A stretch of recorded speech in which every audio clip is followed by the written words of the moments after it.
दोस्तों नमस्कार। 4 PM गुजरात पर आप सभी का बहुत बहुत स्वागत है। मैं हूं आपका दोस्त मयूर चानी। दोस्तों आप जानते हैं कि हम इस मुहिम में जुड़े हुए हैं। वो है इस देश की जो चुनावी प्रक्रिया है उसको पारदर्शी बनाने की मुहिम, है ना? और जब तक मशीन है तब तक ये जो पूरी प्रक्रिया है वो पारदर्शी नहीं है। जैसे आपने देखा होगा, कल हमने कन्नन गोपीनाथन साहब के साथ जो इंटरव्यू किया था, बड़ी मजेदार बात वो कर रहे थे कि जो जहां पे वोट डल रहा है ना, हम जो मशीन में बटन दबाते हैं ईवीएम पे, और वो फिर जो है उसको इंटरप्रेट करता है वीवीपैट। तो वीवीपैट जिस जिस इंटरप्रिटेशन से वोट को कन्वर्ट करता है वो गिना नहीं जाता, और जहां जहां जो गिना जाता है वो हमको पता नहीं कि कहाँ गया। ठीक है। तो ये जो घपला है, ये घपला है, मैं कहता हूं इसलिए क्योंकि ये जब हमको पता ही नहीं है एज ए वोटर कि हमारा वोट किसको जा रहा है, हमारे पास ना उसके कोई सबूत है, ना हमारे पास कोई इसका तथ्य है, साक्ष्य है, तो हम कैसे माने कि जो हम वोट दे रहे हैं वही जा रहा है? सीधा सिंपल सा सवाल है ये मुहिम जो हमारी जारी है इसी सिलसिले में, उस कड़ी में एक और एपिसोड जो हम आज आपको दिखाने जा रहे हैं। आप देख रहे होंगे सोशल मीडिया पे एक वकील साहब जो है बड़े जबरदस्त संघर्ष करते हुए आपको देखते हुए मिलेंगे। भानु प्रताप सिंह साहब, है ना, सुप्रीम कोर्ट के एडवोकेट हैं। और इस मशीन को हटाने की मुहिम में उन्होंने उनके जितने साथी हैं सब, वो सब ने जो है एक बहुत बड़ा मोर्चा खोल के रखा हुआ है। तो हमने कहा कि भाई इस मुहिम में हम भी हैं, तो हम साथ मिलकर कुछ बात करते हैं, आप तक कुछ जानकारी पहुंचाने की कोशिश करते हैं। कल उन्होंने एक इलेक्शन कमीशन तक मार्च की थी पर उनको डिटेन कर लिया गया। तो आज उनसे मिलकर बात करते हैं और उनसे जानने की कोशिश करते हैं कि ये संघर्ष जो है, ये संघर्ष अब कहाँ पहुंचेगा, आगे क्या होने वाला है और क्या क्या मुद्दे हैं जिसको लेकर वो लड़ाई अपनी जो है वो लड़ रहे हैं। तो भानु प्रताप सिंह साहब, आपका बहुत बहुत स्वागत है 4 PM गुजरात पर। आपके साथ इंटरव्यू करने का मुझे मौका मिला है, बहुत बहुत शुक्रिया। जी जी जी, नहीं ये हमारा भी सौभाग्य है क्योंकि आप जो लड़ाई लड़ रहे हैं, आप हम तो यहाँ बैठ के बात कर रहे हैं लेकिन आप वहाँ एक्चुअली लड़ रहे हैं, तो ये बहुत अच्छी बात है। तो इसलिए हमारा सौभाग्य, हम आपसे बात कर पा रहे हैं। अब सर ये बताइए कि बतौर जर्नलिस्ट तो मैं तो लगातार इस पाखंड को मैं उजागर करने की कोशिश कर रहा हूँ कि जब हमको पता ही नहीं है कि हम जिसको वोट दे रहे हैं उसको जा रहा है कि नहीं जा रहा है, तो लोकतंत्र में, जैसे मैं अभी कह रहा था, कन्नन गोपीनाथन कल कह रहे थे कि सबसे बड़ी बात तो ये होती है कि वोटर को पता तो चले कि किसको वोट दे रहा है, उसके पास कोई जानकारी तो होनी चाहिए, होना चाहिए कि भाई मैं अगर आप भानु प्रताप सिंह साहब को चुनना चाहता हूं तो मुझे पता तो हो कि मैंने वोट दिया तो आप तक ही पहुंचा है। तो कैसे देखते हैं इस पूरे सिस्टम को आप?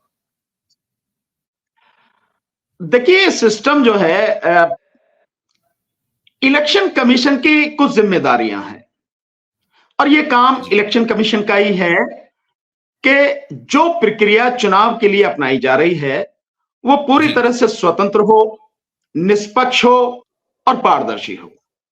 ये इलेक्शन कमीशन की जिम्मेदारी है।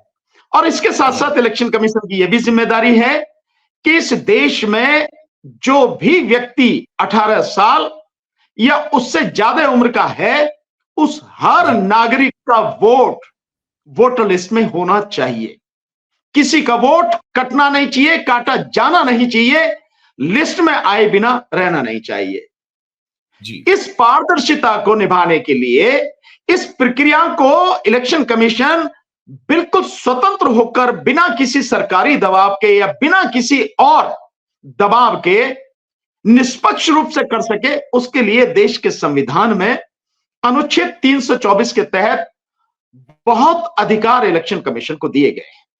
जी, अभी एक चीज अगर आप देखते हैं तो ऑनरेबल सुप्रीम कोर्ट ने एक आदेश पारित किया जिसमें उन्होंने कहा कि भाई जो चुनाव आयुक्तों को चुनने की प्रक्रिया है उसमें चीफ जस्टिस को भी होना चाहिए। जी, सरकार ने कानून लाके चीफ जस्टिस साहब की जो वो थी उनको हटा दिया गया और कैबिनेट का कोई मंत्री उसमें उनकी जगह रख दिया गया।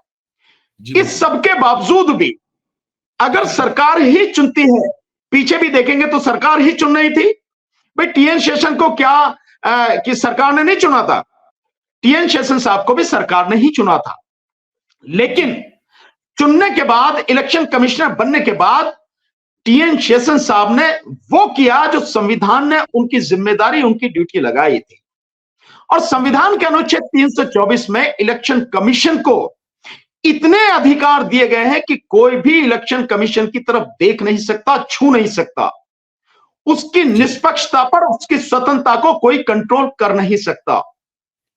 जिस दिन इलेक्शन कमीशन चुना जाएगा, जब तक रहेगा, संविधान में यह व्यवस्था है कि उसके किसी भी सुविधा में कमी नहीं की जाएगी, उसके वेतन में कमी नहीं की जाएगी, उसके अधिकारों में कमी नहीं की जाएगी, और उनको हटाने का अधिकार सरकार को नहीं है। केवल और केवल सुप्रीम कोर्ट के जजेस को हटाने की जो प्रक्रिया है, जो इंपीचमेंट है, महाभियोग है, उसी से हटाया जा सकता है। इतनी सारी चीजें, इतना मतलब उनको मजबूत किया गया है। तो यह जिम्मेदारी इलेक्शन कमीशन की है कि जो इलेक्शन होना है, जो संवैधानिक जिम्मेदारी है इलेक्शन कमीशन की, और वो संविधान और देश के प्रति, देश की जनता के प्रति है, किसी सरकार के प्रति नहीं, किसी व्यक्ति विशेष के प्रति नहीं है। उसको निभाना इलेक्शन कमीशन को जरूरी है। पर जो प्रक्रिया हमारे सामने है, जैसा अभी आपने कनन गोपीनाथ का जो उदाहरण दिया है कि भाई जिसमें वोट गिनी जाती है, हमें उसमें पता नहीं जाती है नहीं जाती है, लेकिन जिसमें हमें जाती हुई दिखती है उसकी गिनती नहीं होती है। हम यही बात लोगों को लगातार समझा रहे हैं कि भाई हमारा सिंपल सा इतना कहना है कि हम इस देश के नागरिक हैं, हम इस देश के वोटर हैं, हमारा जो संवैधानिक अधिकार है वो सुरक्षित रहे, ये हमें साफ दिखना चाहिए। हम जो वोट डालते हैं, हम जिस उम्मीदवार को, जिस पार्टी को वोट डालते हैं, हमें साफ साफ दिखना चाहिए कि हम जिसको डालने हैं, हम उसी को वोट हमारा जा रहा है, उसी व्यक्ति और उसी पार्टी को, और उसी उम्मीदवार और उसी पार्टी के खाते में हमारा वोट गिना जा रहा है। इसमें क्या नाजायज बात है? जो प्रक्रिया अपनाई जा रही है, उस प्रक्रिया में दूर दूर तक कहीं भी उस व्यक्ति को, उस मतदाता को अपना वोट जाते हुए दिखता नहीं है। जिसमें दिखता है वो हाथ में आता नहीं है, वो पर्ची उसको मिलती नहीं है, जिससे वो देखकर भी, फिजिकली भी इस बात को पक्का कर सके, सुनिश्चित कर सके कि हाँ, उसने जिसको वोट दिया ये वोट उसी को है, और फिर उस वोट को वो एक बैलेट बॉक्स में डाल सके और उनकी गिनती होनी चाहिए। मयूर साहब, आखिर वोट तो वही है ना? बिल्कुल सर, बिल्कुल। वोट तो वही है ना, उसके अलावा तो नहीं है। और अगर उसकी गिनती नहीं हो रही तो वोटों की गिनती नहीं हो रही। और जिसकी गिनती हो रही है, जिस मशीन की, मैं आपको थोड़ा पीछे ले जाना चाहूंगा। इसके विषय में एक मुकदमा डाला गया था सुप्रीम कोर्ट में। बीजेपी के ही एक एमपी है सुब्रमण्यम स्वामी साहब और वामन मेश्राम साहब, उन लोगों ने मिलकर डाली थी। सुब्रमण्यम स्वामी साहब की पिटीशन में जो सुप्रीम कोर्ट का जजमेंट आया है 8 अक्टूबर 2013 को, उसके पैरा 9 में जो शब्द लिखे हैं मैं आपको बता रहा हूं हिंदी में। उसमें लिखा है कि जो वर्तमान प्रक्रिया अपनाई जा रही है, उसमें उस वोटर को यह पता नहीं है कि उसने जिस व्यक्ति और जिस पार्टी को वोट दिया है, उसका वोट उसी व्यक्ति और उसी पार्टी को गया है या नहीं, उसका वोट रजिस्टर भी हुआ है या नहीं, और रजिस्टर हुआ है तो किसके खाते में गया है। जबकि होना यह चाहिए कि उस मतदाता को यह सुनिश्चित होना चाहिए कि जिस व्यक्ति, यानी जिस उम्मीदवार को, जिस पार्टी को उसने वोट दिया है, उसका वोट उसी के खाते में गया है, और ये फिजिकली उसको सुनिश्चित होना चाहिए। इसके लिए कहीं किसी के इवेंट बट की जरूरत नहीं है। ये उनके पैरा नंबर 9 में लिखा है सुप्रीम कोर्ट के जजमेंट में 8 अक्टूबर 2013 के में। उन्होंने स्पष्ट रूप से कहा है कि बटन दबाना और लाल बत्ती का जल जाना यह सुनिश्चित नहीं करता कि जो आपने वोट दिया है वो वोट दर्ज हो गया है और जिस उम्मीदवार और जिस पार्टी को दिया उसी के खाते में गया है। अब इससे ज्यादा और किसी चीज की क्या जरूरत है? बात सही। इसलिए ये प्रक्रिया पारदर्शी नहीं है। और हमारा, देखिए, इसमें बहुत सिंपल है, ये हमारा संवैधानिक अधिकार है, आपका भी अधिकार है, मेरा भी अधिकार है, इस देश के तमाम 100 करोड़ मतदाताओं का अधिकार है, इस देश के प्रत्येक नागरिक का अधिकार है कि जो प्रक्रिया अपनाई जाए वो पूरी तरह से पारदर्शी होनी चाहिए। इलेक्शन कमीशन कहता है कि भाई, हम कह रहे हैं कि जो ईवीएम है, ये सिस्टम बिल्कुल अच्छी तरह से सेफ है, कहीं कोई दिक्कत नहीं है। आप कौन होते हैं कहने वाले? आप कहते क्यों हैं? आप ये दुनिया को दिखाइए ना कि जो हम प्रक्रिया अपना रहे हैं वो पूरी तरह से पारदर्शी है। बैलेट पेपर में हर व्यक्ति को, अनपढ़ व्यक्ति को, अशिक्षित व्यक्ति को, हर व्यक्ति को यह मालूम था कि वो जिसको वोट देना चाहता है उसी को वोट देता, उसी के नाम के आगे ठप्पा लगाता है और वो वोट उसने उसी को दिया और उसके खाते में गिना जाता है, उसमें बैलेट बॉक्स में डालता है। जब ये निश्चित था ना, आज की तारीख में नहीं है। एक और बड़ा गंभीर सवाल है, इस देश में आप भी पढ़े लिखे लोग हैं, हम भी एडवोकेट हैं, इस देश में सुप्रीम कोर्ट के जजेस सबसे ज्यादा पढ़े लिखे विद्वान माने जाते हैं। इस देश में आईआईटी एक्सपर्ट्स हैं, इस देश में टेक्नोलॉजी के एक्सपर्ट लोग हैं, डॉक्टर्स हैं, इंजीनियर्स हैं, एक्सेप्ट सॉफ्टवेयर इंजीनियर, जो बाकी लोग हैं। मुझे लगता है शायद आपका नेटवर्क सर कहीं थोड़ा कनेक्शन जो है कहीं इसमें इश्यू आ रही है। आप एक बार फिर से भी जुड़ सकते हैं। इसको मैं अभी जी, आप बीच में थोड़ा सा नेटवर्क का इश्यू था भानु जी के वहां पे, तो अब वो ठीक हो गया है। तो अब आप प्लीज कंटिन्यू कीजिए जहां से रुके थे प्लीज। मैं जो कहना चाह रहा था और आपके माध्यम से इस देश के लोगों को, प्रत्येक मतदाता को बताना चाह रहा हूं, देश में सुप्रीम कोर्ट के जजेस, और मैं कहता हूं सारे जजेस, देश में 24 हाई कोर्ट है और 24 हाई कोर्टों के तमाम हाई कोर्ट जजेस, इसके अलावा इस देश में डिस्ट्रिक्ट कोर्ट जितने भी हैं उनके डिस्ट्रिक्ट जजेस, सेशन जजेस, मजिस्ट्रेट, सिविल जज, इस देश में तमाम आईएएस ऑफिसर, तमाम जिलों के कलेक्टर, एडीएम, एसडीएम, तहसीलदार, नायब तहसीलदार, इसके अलावा जो सेक्रेटरी लेवल तक के जो लोग हैं, additional secretary, director, joint secretary, secretary, police के तमाम आला अधिकारी, लेके डीजी से लेके स्पेशल डीजी, एडिशनल डीजी, और आपके जो IG, DIG, SSP, SP, ASP, DSP, inspector, इस देश के तमाम प्रोफेसर्स, इस देश के तमाम डॉक्टर्स, इस देश के तमाम एडवोकेट्स, तमाम पीएचडी किए हुए लोग, तमाम पढ़े हुए लोग, और इस देश के तमाम इंजीनियर एक्सेप्ट सॉफ्टवेयर इंजीनियर, ये सारे पढ़े लिखे लोग, इनसे मेरा एक ही सवाल है, क्या ये जानते हैं कि ईवीएम की तकनीक क्या है, टेक्नोलॉजी क्या है और ये कैसे काम करती है? जब ये नहीं जानते, और ये जवाब बिल्कुल सही है, मैं आपको बता रहा हूं, किसी के पास जवाब नहीं है, इसका जवाब है इनमें से कोई व्यक्ति नहीं जानता कि ईवीएम कैसे काम करती है, उसकी तकनीक क्या है। तो आप जानिए मयूर जी कि इस देश में जो आधी आबादी अनपढ़ है, अशिक्षित है, उसका क्या हाल होगा, वो कैसे जानेगी? तो क्या ये ऐसा नहीं हो रहा कि देश में 99.9% जो मतदाता हैं वो बिल्कुल अंधे होकर वोट डाल रहे हैं? उनमें से किसी को ये जरा नहीं लगता कि यार मैं जो अपनी वोट डाल रहा हूं, मुझे ये तो कंफर्म होना चाहिए कि मैंने जिस उम्मीदवार को, जिस पार्टी को,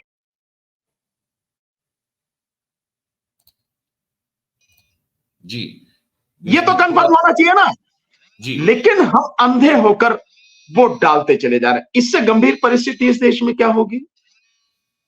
बहुत सही बात है, पता ही नहीं है। आप जैसे कह रहे हैं, एक तो ये किसको पता नहीं कि हाउ इट वर्क्स, ये मशीन कैसे काम करता है। ये तो कल कन्नन गोपीनाथन साहब ने जब समझाया तब मैं थोड़ा बहुत समझ पाया, तो उन्होंने कहा कि इस तरह से काम करता है, तो तब तो फिर और बड़े सवाल मन में खड़े हो गए कि तब तो ये तो होना ही नहीं चाहिए। और मैं एक हमारे भारतीय हैं जो ऑस्ट्रेलिया में बसे हैं पिछले 25-30 साल से, और वहां के सिटीजन बन चुके हैं, और वहां की लिबरल पार्टी के वो कैंडिडेट भी हैं वहां की पार्लियामेंट के लिए। उनसे मैं बात करता, विल कॉल साहब है, जम्मू के पंडित हैं जी। वो मैं पूछ रहा था, मैं समझना चाहता था कि भाई अब ऑस्ट्रेलिया भी, उसका कॉन्स्टिट्यूशन जो है वो दुनिया में तीसरे नंबर का सबसे पुराना कॉन्स्टिट्यूशन है ऑस्ट्रेलिया का जी। तो मैंने कहा लोग आपके वहां कैसे होता है, तो मैं समझना चाहता था, तो उनसे बातचीत हो रही थी, 3 एपिसोड किए मैंने उनके साथ। तो मैंने पूछा कि भैया चुनाव तो आपके वहां बैलेट पेपर से होते हैं, कैसे होते हैं? वहां तो गजब है भानु जी, वहां तो जी प्रेफरेंशियल वोटिंग है। मतलब कि अगर मान लीजिए कि मैं और आप और समझ लीजिए कुछ 8 और लोग जो हैं चुनाव में खड़े हैं, 8 जी कैंडिडेट हैं। तो जो वोटर आता है वो प्रेफरेंस करता है कि पहला उसकी पहली पसंद भानु जी हैं, मान लीजिए दूसरी पसंद जो है वो मयूर जानी है, तीसरी पसंद जो है महमूद प्राचा साहब हैं, फिर और मान लीजिए आप 8 लोग, वो प्रेफरेंस जी 1 2 3 4 ऐसे क्लिक करेगा, लिखेगा वो। तो जो जी जो जिसका प्रेफरेंस पहला आएगा वो आदमी जो है वहां चुना जाएगा। और जी और बैलेट से होगा पूरा, कोई ईवीएम नहीं। मैंने कहा कि इसमें तो टाइम लगता है, बोले कोई टाइम लगता नहीं है, इसमें कोई टाइम लगता ही नहीं है। बोले वो तो आ जाते हैं, वो तो एक शाम तक नतीजे आ जाते हैं। तो जी वो मतलब लोकतंत्र अगर स्वस्थ है तो उसके क्या लक्षण हो सकते हैं, वो मैं उनसे बात कर रहा था तो मुझे समझ में आ रहा था कि रामराज तो वहां चल रहा है जिसके हम कल्पना नहीं करते। यहां तो कहने के लिए है बस। नहीं, मैं आपकी बात को बड़ा करता हूं, केवल ऑस्ट्रेलिया की बात नहीं है। आप यहां देखिए, हमारे देश में पद्धति अपनाई जाती है जो बता रहे हैं आप। जो वकीलों का बार काउंसिल का चुनाव होता है वो जी। बिल्कुल इसी तरह से होता है। अच्छा। हम वकीलों का जो बार काउंसिल का 5 साल में चुनाव होता है, उस बार हाँ। काउंसिल में हमें, जैसे हम दिल्ली बार काउंसिल की बात करते हैं, हम लोग सब वहीं से रजिस्टर्ड हैं, एनरोलमेंट हमारा वहीं से है। सो दिल्ली बार काउंसिल के सदस्य हैं 25। सो एक वकील को 25 जो कैंडिडेट हैं उनको प्रेफरेंस के आधार पर वोट देने का अधिकार है। हम जिसको चाहते हैं कि भाई इसको हम सबसे ज्यादा पसंद करते हैं उसको पहले नंबर पर देंगे, देन फिर जिसके बाद दूसरा है तो दूसरे नंबर पर। इस तरह से हम 25 लोगों को वोट देते हैं और बाकायदा उनकी गिनती होती है और गिनती लगातार होती है और इसी प्रेफरेंस के आधार पर 25 लोग चुने जाते हैं। सो ये कोई ऐसी बात नहीं है कि भाई कहीं वहां हो रही हमारे यहां नहीं हो रही। बात क्या है, सबसे बड़ी बात जो मयूर जानी साहब मैं जो समझ पाया हूं, इस देश में जो लोग सत्ता में बैठ गए और जिन लोगों की मानसिकता लोगों को गुलाम बनाने वाली है, वो किसी भी हालत में उस पद्धति को नहीं अपनाते जिससे सारी चीज पारदर्शिता के साथ लोगों के सामने आए।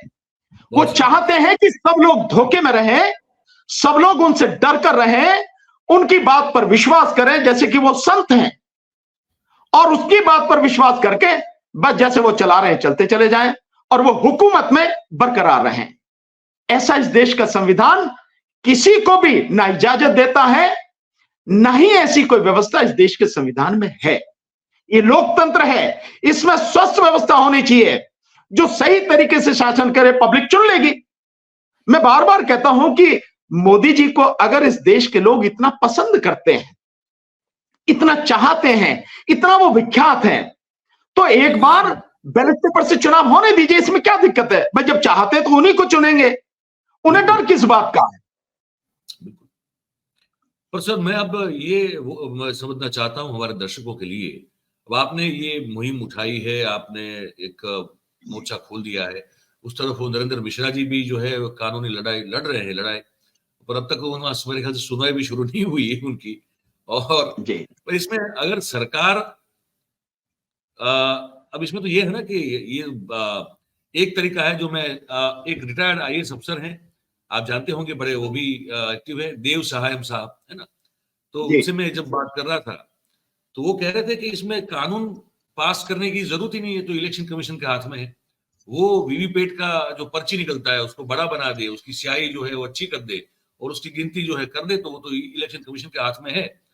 पर आप जैसे कह रहे हैं कि इलेक्शन कमीशन के पास बहुत वाइड पावर है, पर अब जब वो एक्सरसाइज हो ही नहीं रहे हैं, इलेक्शन कमीशन अपने आप को, अपने पावर को एक्सरसाइज करना ही नहीं चाहती, तो ये मुहिम हम और आप मिलकर बहुत सारी चला लेंगे, ये कहां तक पहुंचेगी और कब इसका कोई नतीजा आएगा, क्या लगता है आपको? देखिए, हमने तो जानी साहब हमने तो तय कर रखा है कि अब ये लड़ाई तब तक चलेगी जब तक इस देश से ईवीएम पूरी तरह से खत्म नहीं हो जाएगी। और हम सब साथियों ने मिलकर तय किया है कि 2024 का चुनाव, यद्यपि समय बहुत कम है, संघर्ष के लिए समय बहुत कम है, पर हमारी पूरी कोशिश है और जिस तरह से सोशल मीडिया अपनी जिम्मेदारी इस देश के प्रति ईमानदारी से निभा रहा है, निष्ठा से निभा रहा है, हमें उसके ऊपर विश्वास है कि वो इस लड़ाई में साथ देगा और ये चुनाव 2024 का हम किसी भी कीमत पर ईवीएम से नहीं होने देंगे। ये चुनाव केवल और केवल बैलेट पेपर से होगा। और इसी की घोषणा, ये आंदोलन कितना लंबा चलेगा, कहां तक चलेगा, पूरे देश में किस तरह से चलेगा, आज जंतर मंतर पर जो हमारा प्रोग्राम है 2 बजे से लेकर 5 बजे तक, उस प्रोग्राम में यह बाकायदा घोषित होगा कि यह आगे कैसे चलेगा। एक बहुत सीधी सी बात है, आपने जो बात कही और जो रिटायर्ड आईएएस ऑफिसर उनका उदाहरण दिया, वाकई में इलेक्शन कमीशन अगर थोड़ी सी भी नैतिकता उसकी बची है तो, देश के प्रति अगर वो अपनी जिम्मेदारी निभाना चाहता है तो, संवैधानिक दायित्वों को निभाना चाहता है तो, इससे सीधा और सरल कुछ नहीं हो सकता कि वो वीवीपैट की जो पर्चियां हैं उनकी इंक इस तरह की करे जो अगले 5 साल तक किसी भी हालत में रिमूव ना हो, हटे नहीं, खत्म ना हो, और उसके बाद जो पर्ची है वो पर्ची मतदाता के हाथ में दे, और उसके बाद वो मतदाता को अधिकार हो कि वो बैलेट बॉक्स से रखा हो उसमें डाले और उनकी गिनती हो। जैसा मैंने पहले कहा, वोट वही है, तो वोटों की गिनती होनी है, मशीन में जो छपा है ये जो भी दर्ज है उसकी नहीं, वोटों की गिनती होनी है। तो ये तो बहुत ही सीधा और बहुत सरल है, लेकिन हमारा इससे अलग हटके है। हमारा कहना है कि जिस तकनीक से आप चुनाव करा रहे हो उस तकनीक के विषय में इस देश के लोग नहीं जानते। 99% से ज्यादा मतदाता नहीं जानता कि वो तकनीक क्या है, कैसे काम करती है, और उसमें पारदर्शिता बिल्कुल भी नहीं है। इसलिए अब के बाद जो भी चुनाव होगा वो किसी भी हालत में उसी पद्धति से होगा जो पूरी तरह से पारदर्शी है, और वो बैलेट पेपर के अलावा नहीं हो सकता। तो हमारा आंदोलन उस दिन तक चलेगा जिस दिन तक इस देश से अब वीवीपैट, ईवीएम और ये सब कुछ खत्म होगा, उससे पहले ये आंदोलन खत्म नहीं होगा। सरकार चाहे हमें जेल में बंद कर दे, सरकार चाहे हमें गोली से उड़ा दे, हमें इसकी चिंता नहीं है। अगर हम एक इंसान होके, एक जागरूक नागरिक होके और एडवोकेट होके अपने अधिकारों की, अपने देश के नागरिकों के अधिकारों की रक्षा के लिए लड़ नहीं सकते, तो फिर जीना हमारा क्या है, हमारी शिक्षा क्या है, हमारा होना न होने का मतलब। जी बिल्कुल बिल्कुल, ये थोड़ा नेटवर्क का इश्यू आपका हो रहा है सर, तो भानु जी हाँ आप कंटिन्यू कीजिए प्लीज। जी जी, तो यही मेरा कहना है। जी, और ये बड़ा अजीब नहीं लगता कि प्रधानमंत्री भाषण में कह देते हैं कि अब हर बार देख रहे हैं ना कि 26 में 26 गुजरात की सभी सीटें जीतेंगे, राजस्थान की सभी सीटें जीतेंगे, और राजस्थान के चुनाव से पहले वो कह देते हैं कि मैं भविष्यवाणी कर रहा हूं कि अशोक गहलोत का ये जो सीएम टर्म है ये आखिरी है, इसके बाद नहीं होगा, और 400 प्लस की बात हो जाती है। ये कैसे हो सकता है? आप जो निर्णय लेते हैं देश की जनता के हित में तो होता नहीं है वो, मतलब ऐसा तो कोई नहीं है कि आपने जनता की जीवन में खुशहाली भर दी हो। फिर भी मैं संबित पात्रा को एक दिन सुन रहा था, मैं हालांकि मैं टालता हूँ, सुनता नहीं उनको, गलती से एक बार जो मैं सुन लिया उनको तो वो डिबेट में कह रहे थे, वो डिबेट में ये कह रहे थे कि अगर हमने गरीब को और गरीब बना लिया है, अगर हमने इस देश की जनता को इतना परेशान किया है और हमने इसको अगर चूस लिया है उनको, तो ये जनता हमको इतना वोट दे के क्यों जिताती है। ये देखिए, मतलब एक तरह से मजाक बना के रख दिया है देश का और देश की जनता का, और इतने ऐसे ऐसे निर्णय। अभी ये जो ड्राइवरों का आंदोलन अभी 2 दिन 3 दिन चला है ना, किसान फिर से जो है खड़े हो रहे हैं एमएसपी को लेकर। ये कोई निर्णय जो है देश की जनता के, आम जनता के हित में तो ले नहीं रहे, फिर ये जीत कैसे जाती, ये सवाल नहीं होता मन में क्या? ये सवाल मन में है और हम लोग इस सवाल को बहुत अच्छी तरह से जानते हैं। संबित पात्रा जो कह रहे हैं, संबित पात्रा की तो मैं समझता हूं हैसियत ही क्या है।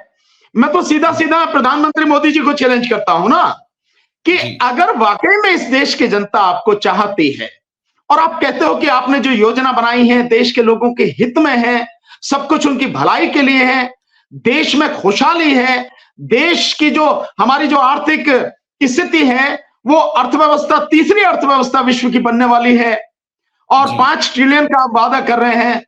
तो मैं सिंपल कहता हूं ना कि एक बार आप बैलेट पेपर से चुनाव कराइए ना, इसमें क्या दिक्कत है आपको? दूध का दूध हाँ पानी का पानी हो जाएगा।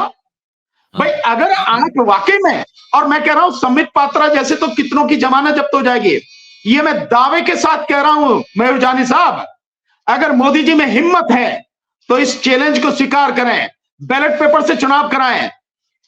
बीजेपी को 40 से ज्यादा सीटें लोकसभा में मिलेंगी नहीं 543 में, लेकिन मोदी जी हर बार जो स्टेट के चुनाव होते हैं जैसे अभी हुए उसमें जैसा आपने बताया कि वादा किया कि